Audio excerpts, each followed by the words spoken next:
Section 2.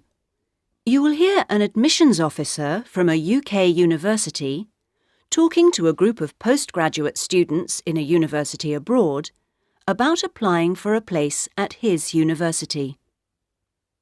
First, you have some time to look at questions 11 to 15.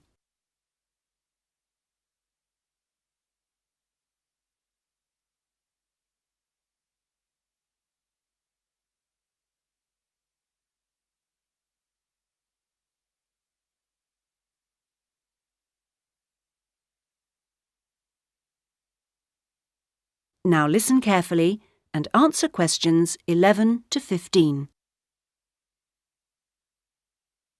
As I said earlier, there is, I think, at Rexford an excellent combination of physical and geographical advantages, as well as having a rural setting and still being close to central London. Something that will certainly be of interest to you is that Rexford is just 35 minutes from London Airport. At Rexford, we have a strong research capability. We came 7th out of 101 universities in last year's research assessment, carried out by a government body, and did particularly well in your particular subjects, engineering and science. Actually, we got a top research grade of 5 for engineering, geography and computer sciences. One further point, and I know from talking to you individually that a number of you may be looking for some experience in industry after the course, is that all our science and engineering research departments have unusually close relationships with industry in the area. Anyway, that's enough sales talk from me. I'll just take a sip of this coffee that's just arrived, thank you, and then I'll say something about what actually happens when you apply. Right. Now, if you do decide to make an application, what you do is send it directly to me in my department. I will then immediately send confirmation and the application process begins. And I'd like to say at this point that you shouldn't worry if this process doesn't work all that quickly. I mean, occasionally there are postal problems, but most often the hold-up is caused by references. The people you give as referees, shall we say, take their time to reply. Anyway, it's absolutely normal for this process to take 3 to 4 months. What I do in this period is keep in touch with you and reassure you that things are moving along. One of the ways we've devised to help you decide about applying, as well as later when you've been accepted, hopefully, is to put you in contact with, if possible, a student from your own country who is at present studying with us. What you can do is phone them up, we will of course liaise between you, and discuss your concerns with them. That way you can get an objective opinion of what you can expect if you come to live and study at Rexford. Not only the academic atmosphere, but important details like what the leisure facilities are like, and whether the English weather and food are really as awful as everybody says. No. If you decide you can face it, the contact can also help you just before you face it. The contact can also help you just before you are from this country. At the moment, I think we've got 2 second-year students and 1 postgraduate from this country. Before you hear the rest of the talk, you have some time to look at questions 16 to 20.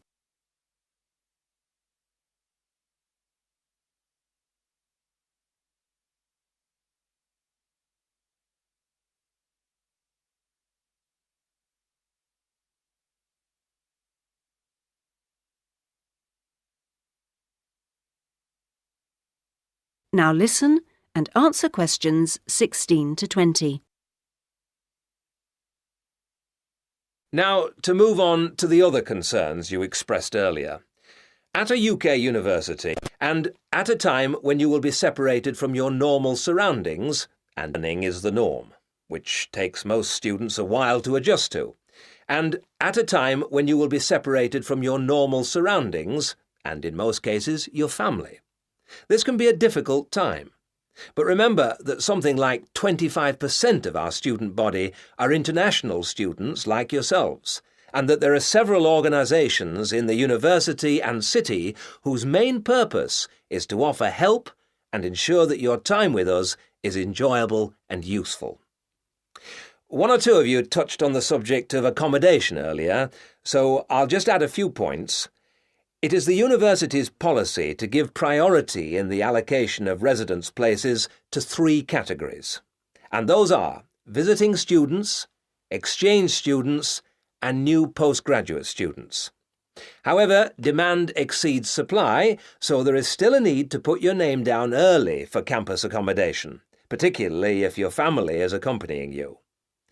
This means that the earlier you decide whether you want to study with us, and so get the procedure moving, the better it will be for everybody. Yes? What if you would prefer to live outside the university? If you're planning to live off campus, you've got to sort things out even earlier. As with everything in short supply, the good accommodation gets snapped up months before the beginning of term. In other words, if you're starting in October, you need to be thinking about it in June, or at the very latest July. So you do need to think very carefully about what you need, how much you can afford to pay well in advance. What you can't do is leave it until a few days before the start of term. The agencies in town are pretty good. It's just a matter of contacting them in good time. Of course, we have a full-time accommodation officer available to help all students. She'll get in touch with you when you're accepted. She's got plenty of contacts in the town and will deal with the agencies on your behalf. One or two of you asked me earlier about your level of spoken English. Obviously, most of you have already achieved a lot. I wish I could speak your language half as well. Having said that, though, I'm afraid the lecturers will make little or no allowance for the presence of non-native speakers in the audience. So anything you can do to improve your spoken English, even beyond the pretty high levels most of you have already reached, will help make your stay with us that bit more fun for you. Some extra practice before you arrive is worth more than, for example, private lessons afterwards when you won't really have time. Oh, and one last thing before I invite further questions. It's very important that you always... That is the end of section 2.